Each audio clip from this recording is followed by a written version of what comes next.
Broken Petals, When Liberation Came, January 1945. The pale winter sun rises over a small village in the Philippines.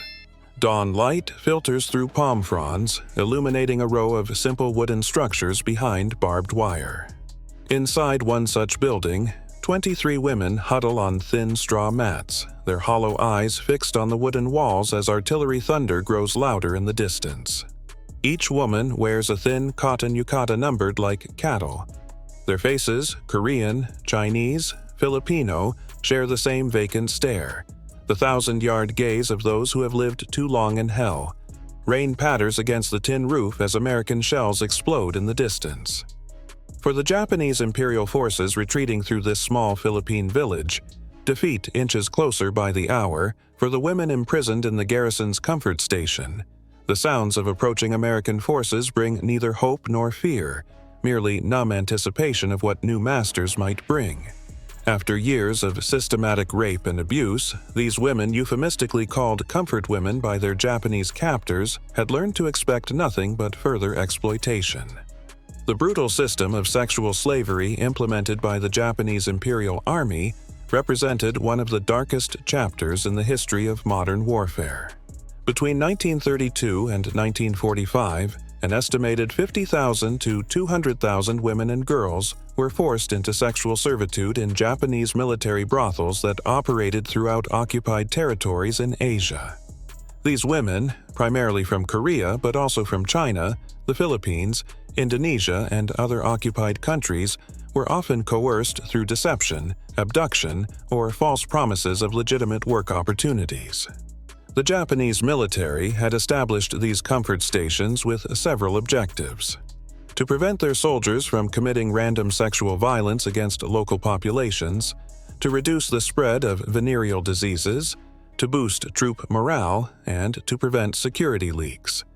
Yet, the system represented an institutionalized form of sexual slavery that subjected women to unimaginable trauma, with many forced to service 15 to 60 soldiers per day. The approaching American forces had no knowledge of what awaited them behind the bamboo walls of these military brothels.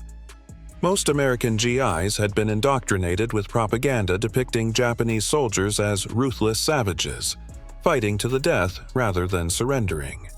They had been prepared for fierce resistance, for hidden mines and booby traps, for suicide charges and kamikaze attacks. But nothing in their training had prepared them for the shell-shocked women they would discover in Japanese military installations across the Pacific Theater. For the women in this Philippine comfort station, the distant rumble of American tanks brought a mixture of terror and desperate hope. Their Japanese captors had filled their heads with horrific stories that American soldiers were cannibals who would eat them alive, that they would be tortured and mutilated if captured. Some women were so frightened that they contemplated suicide rather than face what they believed would be an even worse fate. In a small, dimly lit room at the end of the barracks, Mei Lin clutches a small jade pendant, the last remnant of her former life. A Korean girl of 19, she had been taken from her village 2 years earlier with promises of factory work to support the Japanese war effort. Instead, she found herself imprisoned in a system of sexual slavery that had destroyed her body and nearly crushed her spirit. The pendant, a gift from her grandmother, had somehow remained hidden from the guards, becoming her talisman of survival. As American artillery fire draws closer, she tightens her grip on the cool stone, uncertain whether to pray for death or deliverance. The historical record reveals that the American advance across the Pacific encountered these comfort women in various states of desperation. Military documents from the time show that American forces were often shocked by what they found. The 1944 U.S. military report titled Japanese Prisoner of War, Interrogation Report Number 49, documented interviews with 20 Korean comfort women and 2 Japanese comfort station owners captured in Burma. The report noted that the women had been deceived into sexual servitude with false promises of legitimate work. Many Japanese officers had ordered the execution of comfort women as Allied forces approached. Military records indicate that in places like Truk Lagoon, approximately 70 comfort women were killed ahead of an expected American assault. During the Battle of Saipan, many comfort women committed suicide alongside Japanese civilians and soldiers by jumping off cliffs, having been told that Americans would torture and kill them if captured. In Burma, Korean comfort women took cyanide pills or were killed by hand grenades tossed into their dugouts by retreating Japanese forces. When American soldiers did encounter surviving comfort women, the interactions often defied the propaganda that both sides had been fed.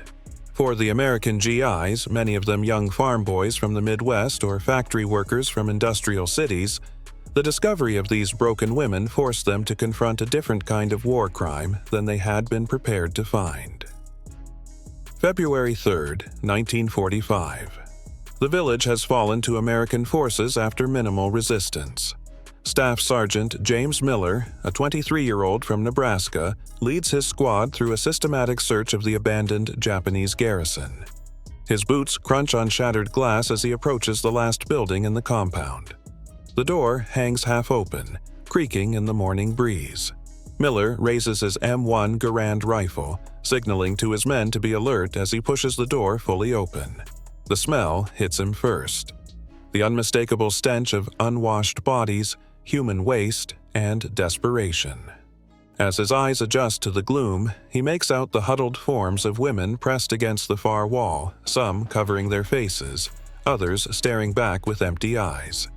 His training has prepared him to face armed enemy combatants, not this tableau of human misery.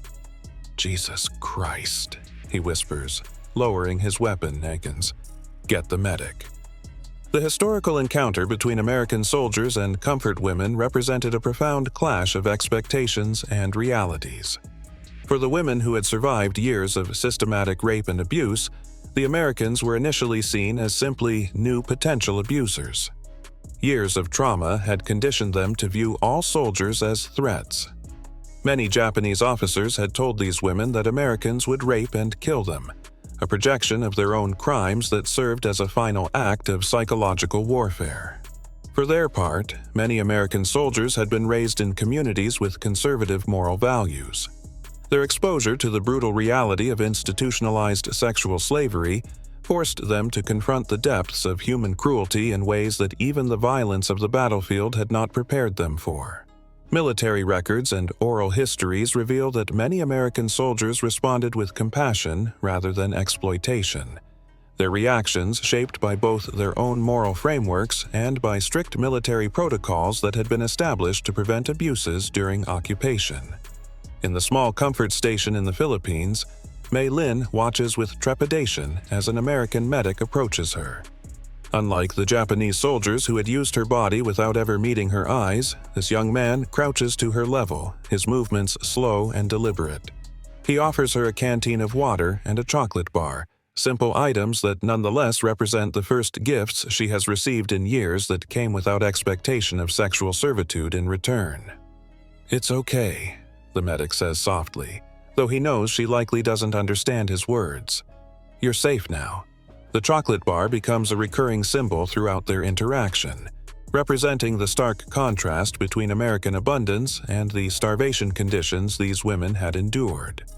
It stands as a tangible emblem of a different approach to power, one that could be used to nurture rather than exploit. The American soldiers' rations, their ability to share food casually without concern for scarcity, symbolize not just material wealth, but a different relationship to those under their control. In his official report, Lieutenant Colonel James Harrison documented the condition of comfort women found at a military installation near Manila. The women were severely malnourished, showing signs of physical abuse, including cigarette burns and untreated injuries. Medical examination revealed widespread venereal diseases and infections resulting from repeated sexual trauma. Many displayed symptoms of acute psychological distress. They initially refused medical treatment, appearing to believe American medical personnel would harm them. The lieutenant colonel's report reveals the profound mistrust that had been instilled in these women. Their experiences had taught them that men in uniform represented danger, not salvation. For American forces, the discovery of comfort women presented both a humanitarian and strategic challenge. How to provide care for deeply traumatized women, many of whom spoke languages for which they had few or no interpreters. How to establish trust with victims who had every reason to fear men in military uniforms. Army Nurse Lieutenant Sarah Daniels recalled in her 1985 memoir, "They wouldn't let any male personnel near them at first. Some would scream if a man in uniform entered their field of vision.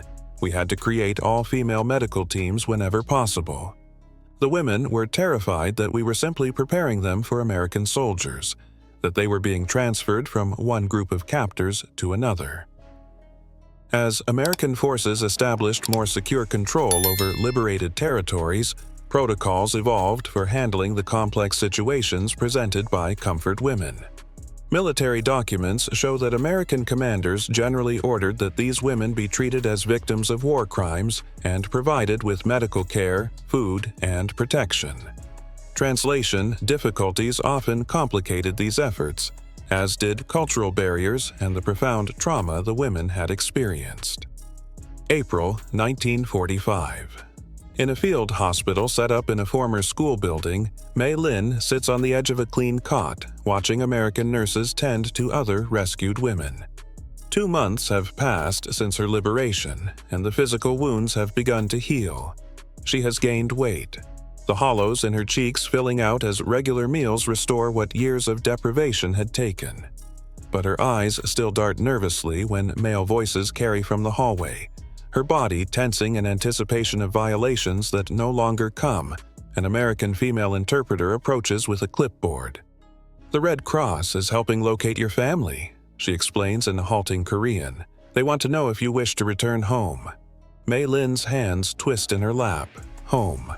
The concept feels as distant as her childhood.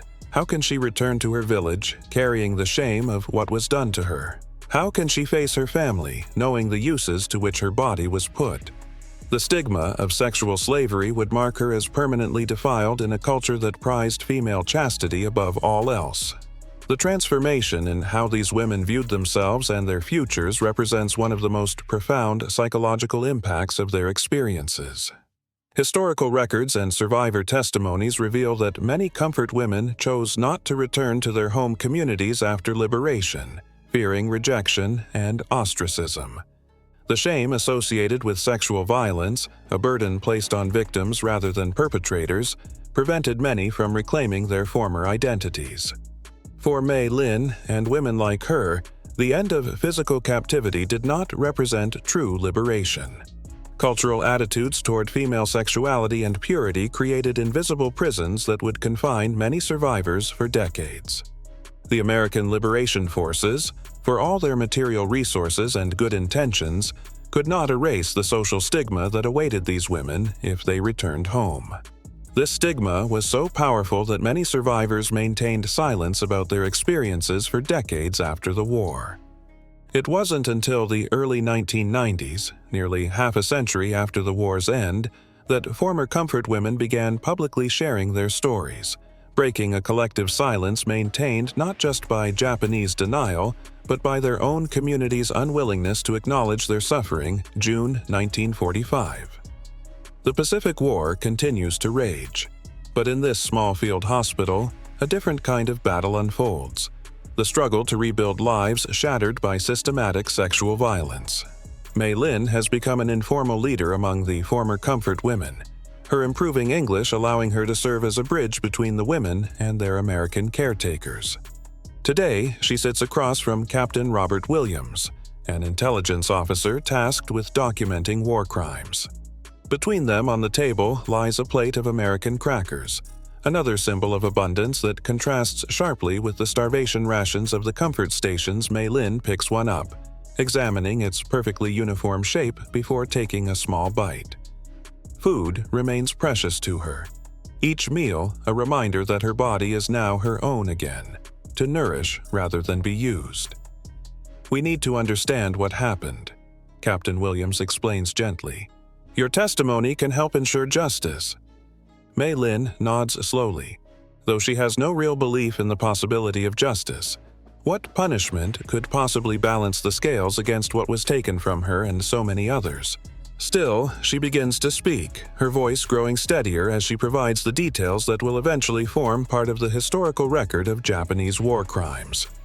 The documentation gathered by American forces about the comfort women system would later inform international understanding of these atrocities, though full acknowledgement and justice remained elusive for decades.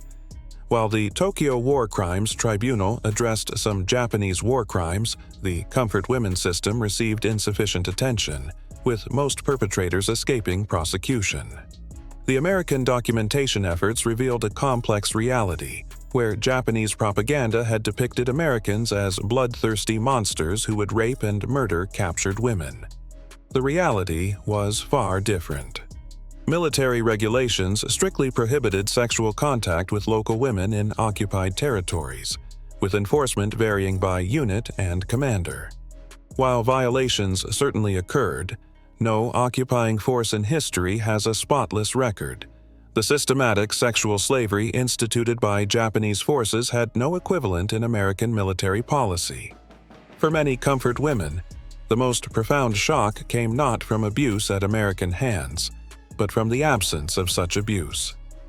After years of conditioning to expect sexual violence from men in uniform, the professional conduct of most American personnel represented a disorienting contrast that forced these women to reconsider assumptions that had become survival mechanisms. "They wouldn't touch us," recalled former comfort woman Kim Hak-sun in a 1991 interview. "We were prepared to continue our lives as comfort women under American control. When we realized they had no such intentions, many women broke down in tears of relief and confusion."